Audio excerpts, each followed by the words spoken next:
Hola a todos. Hoy vamos a meternos de lleno en una pregunta fundamental, una de esas que marcan la diferencia. ¿Cómo se decidieron los 27 libros que forman el Nuevo Testamento?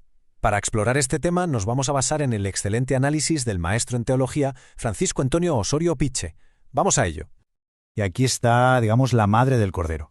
Pensemos que en los primeros tiempos del cristianismo circulaban muchísimos textos, evangelios, cartas, apocalipsis.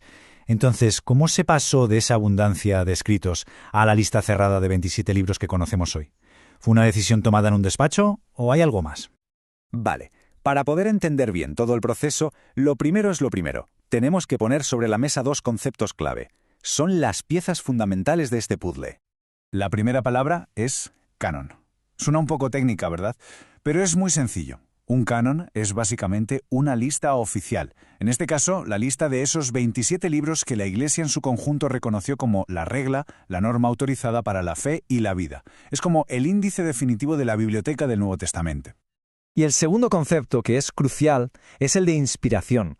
La palabra griega es theopneustos, que la encontramos en la segunda carta a Timoteo, y que significa, literalmente, soplado por Dios.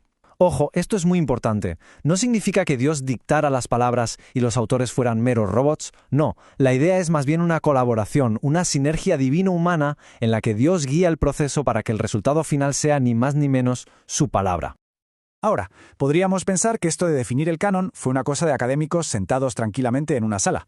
Pues nada más lejos de la realidad.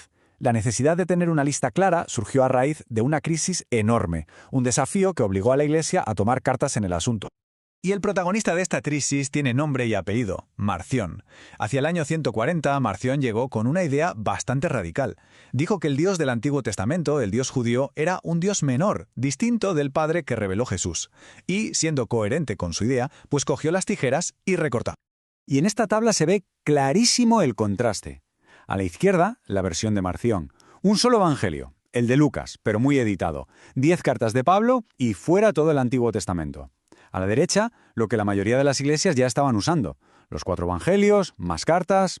La propuesta de Marción fue como una bomba, y obligó a la iglesia a decir, un momento, tenemos que definir qué es escritura y qué no lo es. Entonces, ¿qué hizo la Iglesia? ¿Entró en pánico? No. Lo que hizo fue desarrollar, de una forma bastante orgánica, un conjunto de herramientas, de criterios, para discernir qué textos olían de verdad a la fe apostólica. Y la palabra clave aquí, insisto, no es decidir o inventar, sino reconocer.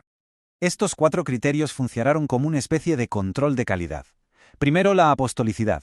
¿El libro venía de un apóstol o de alguien de su círculo íntimo? Segundo, la ortodoxia. ¿Lo que enseña encaja con la fe que se predica en todas partes? Tercero, la catolicidad. ¿Lo están usando las iglesias de todo el mundo, desde Roma hasta Antioquía? Y cuarto, la antigüedad.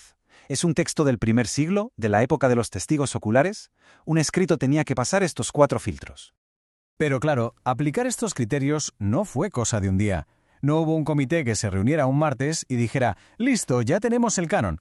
Fue un proceso gradual, lento, un reconocimiento que fue madurando en el corazón de las comunidades cristianas a lo largo de varios siglos. Esta línea de tiempo lo muestra muy bien.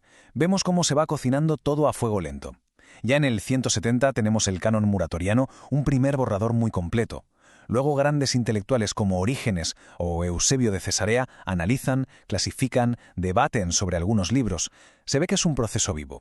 Y poco a poco el consenso se va haciendo cada vez más y más fuerte. Y así llegamos a un momento cumbre, el año 367. Atanasio, el obispo de Alejandría, escribe su carta de Pascua anual y, por primera vez en la historia, pone negro sobre blanco la lista exacta de los 27 libros que hoy forman nuestro Nuevo Testamento. Él no se la inventó, simplemente reflejó el consenso al que la Iglesia ya había llegado. Y con todo esto volvemos a la gran pregunta del principio. Hemos visto un proceso muy histórico, muy humano, con debates, listas, criterios. Entonces, ¿cómo encaja esto con la creencia en una escritura de inspiración divina? Pues mirad, desde una perspectiva puramente científica e histórica, la fiabilidad de estos 27 textos es sencillamente apabullante. Tenemos más de 5.800 manuscritos griegos antiguos que los contienen.